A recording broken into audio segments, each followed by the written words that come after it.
Two brothers are seen at the start of the movie. Nathan, the younger of the two, was nicknamed Nate.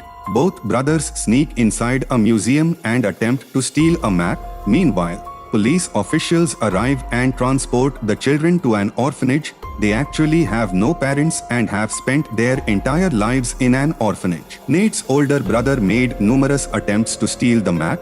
Because Nate and his brother come from a family of pirates, the map revealed the secret of a treasure. The orphanage's sister informs the officer, "You can take Nate's older brother because he is still pretty young," because despite being restrained, he used to rob. However, Nate's older brother refuses to hand himself to police. As a result, he decides to depart. He enters his room in order to pack his belongings. Nate tells his older brother, "I can't live without you." Nate receives a necklace, a lighter and a letter from his older brother. He then walks away, stating, "I will definitely come back." When Nate opens the letter after his elder brother has left, he receives a message after putting the lighter's light on. It was written with the knowledge that we come from a pirate family, and we will almost certainly meet. The scene turns afterward, and we witness the period after 15 years have passed. We see Nate, now an adult who works in a bar. In addition, he used to rob. When Nate was working in a bar, he was visited by a man named Victor. He informs him that he is familiar with him and his brother. He claims that they used to collaborate at one point. Nate, on the other hand, was uninterested in learning about it. He tells Victor to go, but he leaves a card for him on the way out. Victor's address is written on the card. Nate enters his house in the next scenario. After arriving, he notices the map that he and his brother attempted to steal. Meanwhile, Victor arrives and says that if you had arrived, you would have told me then. Nate informs Victor that this is the same map that so many others have been looking for. This is a treasure's map. Many people have dedicated their lives to this manner without achieving anything. This was a pointless story. This isn't a pointless story, Victor assures Nate. "I'm sure you and your brother both know a lot about this map." Victor later gives Nate a book and an image of a ship. This isn't a regular ship. It's an antique ship worth $500 million. Not only that, but the ship also has buried wealth on board. This was kept by a group of 18 persons. Victor couldn't possibly let him go because he knows so much about the treasure. Now, he offers him to work with him, but Nate rejects. Victor says that if you accompany me, you can get your brother. Nate goes to his house and begins to see the things of his brother. Later, he agrees to work with Victor. The next morning, we witness Nate giving Victor a cross sign. He explains that this isn't a cross sign, but rather the key to unlocking the treasure. Victor claims to have one of the keys, and the other must be stolen quickly. Victor claims that the other key is in the hands of an auction company, and that key will be displayed shortly. We will have to steal that key soon. Victor steals the key after visiting that company. He was returning from where he had stolen the key. After pointing the knife at Victor's throat, a girl named Brett arrives. She is following her boss's orders in handing over this key to me. She was doing this under her boss's instructions. This was Victor's former enemy when they were both battling for this key. Meanwhile, some guards arrive, which Victor takes advantage of.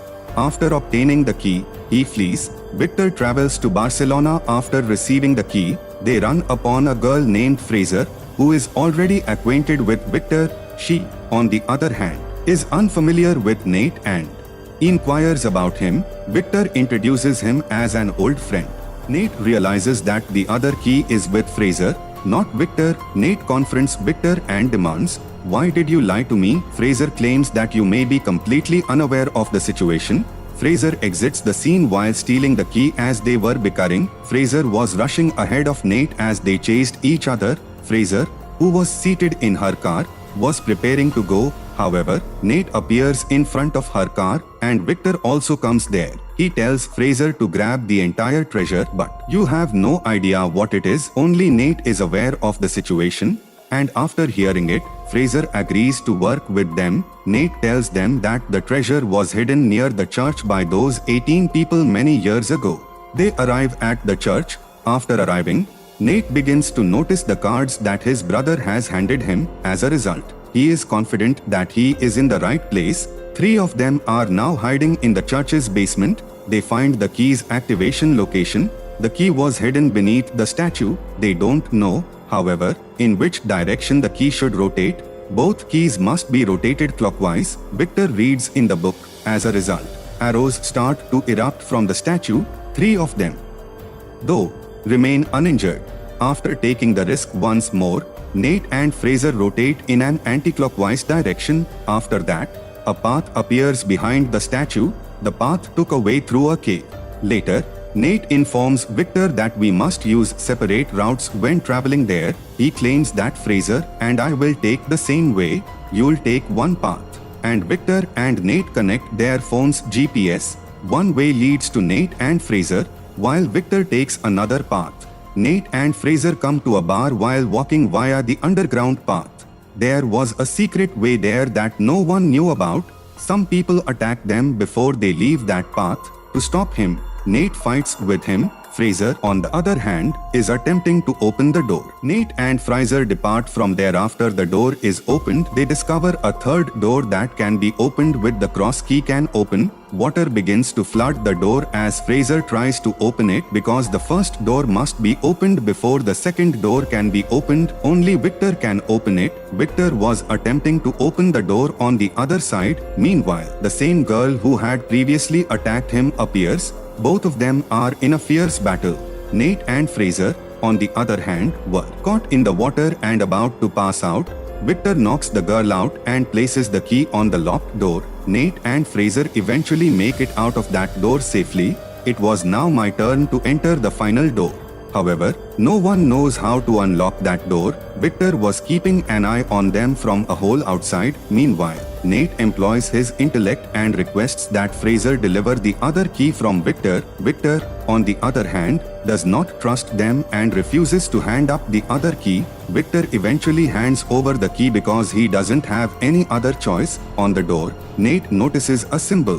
When Nate combines the 2 keys, the same symbol appears on the door. As a result, they open the door. When they walk through that door, they see 3 giant pots. Victor, on the other hand, kept pestering Nate with questions about the treasure. Nate turns Fraser upside down to discover what's inside the pots. When Fraser looked into the pots, he noticed that there was a lot of salt in them. It implies that there was no treasure to be found. Meanwhile, one of the 3 pots breaks. They notice that a map appears from there.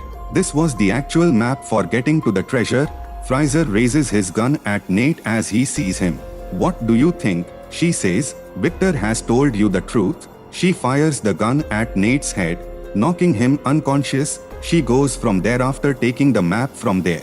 She also takes the keys with her as she leaves. Victor later approaches Nate and observes him faint. They learn Fraser has deceived them when Nate wakes up. When Nate regains consciousness, he inquires about his brother. "What you have kept concealed from me, and what you have kept hidden from me?" He claims that he and your brother went treasure hunting many years ago. For that, we needed to steal a book, which we did. The residents of Mercado had opened fire on us as we returned. Your brother was hit by a bullet as a result, and he died as a result. After hearing this, he becomes emotional and begins to cry. He informs him that you have left him to die.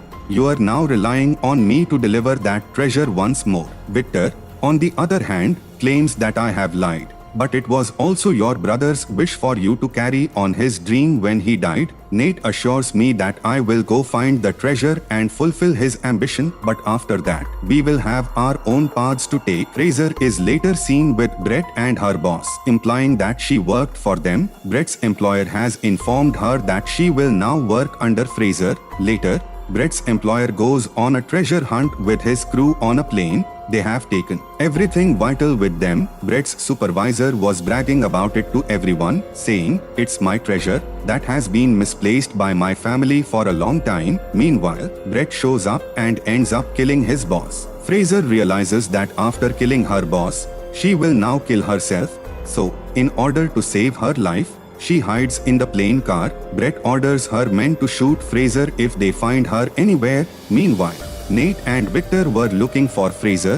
arrive on the plane while seated in the car's dicky. They took the map while looking for Fraser and used it to their advantage. Later Brett and Fraser begin to start firing. They were firing at each other. Victor tells Nate that we have found the map and should go by taking the parachute. Victor leaves by taking the parachute while Nate stops and asks Brett, "You have killed my brother." After attaching the cargo with the parachute, he opens it. As a result, the luggage from the plane begins to emerge. Brett's people begin to fire at Victor and Nate. Meanwhile, Nate's foot gets stuck in cargo. He begins to toss in the air with the luggage. After trying a lot, he again comes into the plane. Meanwhile, Fraser begins to jump from the plane by taking a car. Nate was also standing there and he also falls along with the car. Both were falling and Fraser asks Nate to open the parachute, but Nate hasn't taken any parachutes. They were flying in the air, but meanwhile, Nate opens a parachute of a cargo. They are both going to be in that cargo. They arrive at the sea using the parachute. They arrive at a beach and stay at a hotel. After arriving, they try to understand the map after checking into the hotel. Fraser, on the other hand, doesn't understand anything and falls asleep. Nate works tirelessly all night, understanding the map and making notes. Fraser wakes up in the morning and sees that he has comprehended the map and made notes. She shows her wit once more as she departs for the treasure while taking the note. When Nate wakes up, he notices that the map has vanished. When he sees this, he starts to smile because he has mentioned the incorrect location on the map. Nate knows where the real site is. In the next scene, Nate arrives at the map's location that happened in an island cave. Brett, on the other hand, has been keeping an eye on Nate. Nate, on the other hand, reaches the cave by jumping into the water. He sees two giant ships, and many people have died while seeking that boat. When Nate enters the ship, he discovers a large amount of gold. Meanwhile, he hears Victor's footsteps approaching. Nate is terrified as he watches this and wonders how he got here. He claims that "You have connected me with your GPS." Brett arrives with her people when they are both watching the treasure. When they see them, Nate and Victor hide. Brett calls her team and prepares to board the ships by plane because she is aware that the ship, in addition to the treasure, costs millions of dollars. Victor and Nate emerge and announce their intention to steal the ship. They approach the ship from the front and then you start fighting the guard. Nate was also beating the guards. The guards are thrown into the water. They take over the ship after killing the guards one by one. Brett grows enraged when she notices this and attacks them with another ship. Victor was summoning a helicopter quickly in order to flee Brett's clutches. Brett was pursuing him as Brett's men attacked Nate's ship. Meanwhile, Brett was ready to hit Nate's ship as they all began fighting with Nate. As a result of Nate's attack on Brett's chopper, her helicopter is destroyed. Meanwhile, her ship collides with the mountain and is utterly destroyed. Brett makes his way out of there and lands on Brett's ship. She tells Nate that if someone isn't mine, they can't possibly belong to anyone else. She then tosses the ship's engine into the sea after saying this. As a result, the ship and the helicopter are unable to proceed. Victor's gold bag begins to collapse as well. He goes to save the luggage after putting his helicopter on autopilot. On the other hand, Brett and Nate are fighting on the ship. Nate tries to climb on the helicopter after fleeing, but Brett is after him. Victor sacrifices his gold-filled bag. Brett falls into the water after he throws the bag at her. Meanwhile, the ship's rope that is clinging to the helicopter cracks. Victor flips Nate over, but the ship as a whole falls on Brett. As a result, she dies, and the ship, after breaking, begins to. "We can still grab this gold," Nate tells Victor. Victor, on the other hand, comes to a halt and declares that it now belongs to the government. They are on their way to seize it, and Victor is forced to drive the helicopter.